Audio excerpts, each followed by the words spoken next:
तामिळनाडूमध्ये विधानसभेच्या 234 जागांसाठी आज एकाच टप्प्यात मतदान होतंय।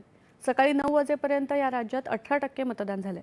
राज्यातले 5,73,00,000पेक्षा अधिक मतदार आज आपला मतदानाचा हक्क बजावतात।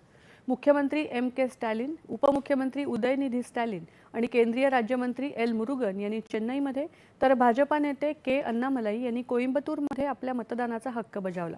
तसंच के पक्षाचे प्रमुख अभिनेते विजय यांच्यासह प्रसिद्ध अभिनेते रजनीकांत यांनीही चेन्नईमध्ये मतदान केलं।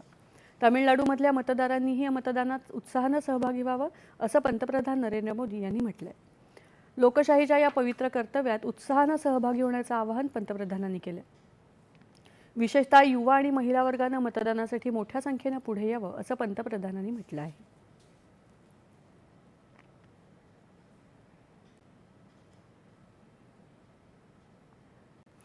पश्चिम